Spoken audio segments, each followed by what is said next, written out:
Et si on parlait du dernier grand western de tous les temps?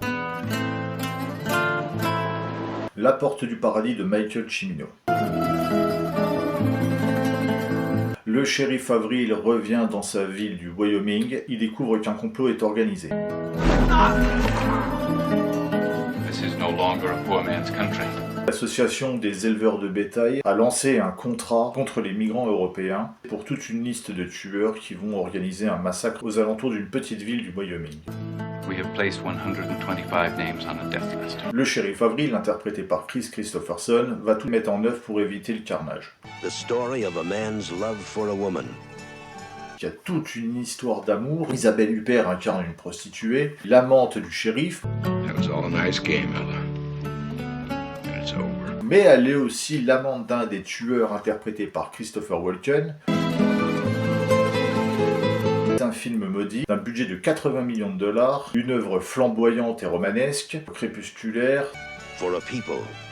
Film qui signe la fin du nouvel Hollywood, qui a fait littéralement couler le studio United Artists en 1980. Et on comprend vraiment où passer le pognon de la MGM, dans les décors, mais sûrement dans la coke aussi. For a land.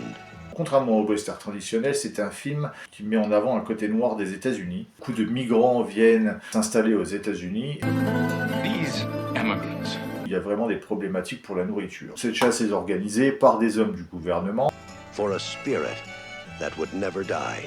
Chaque plan est une démesure. Il fallait forcément remettre la main sur ce film maudit. C'est ce que Michael Cimino a fait en remettant à jour son film dans sa durée initiale de 3h40.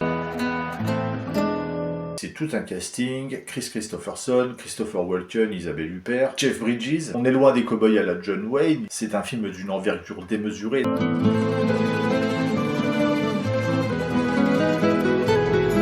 Une reconstitution du Wyoming extraordinaire et la lumière de Vilmos Zsigmond révèle vraiment quelque chose d'assez étonnant. Cet environnement assez cotonneux, onirique.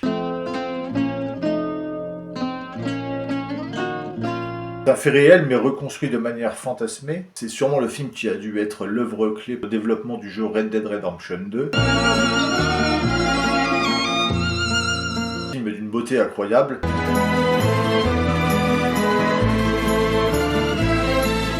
Un chef-d'œuvre maudit sublime à découvrir absolument.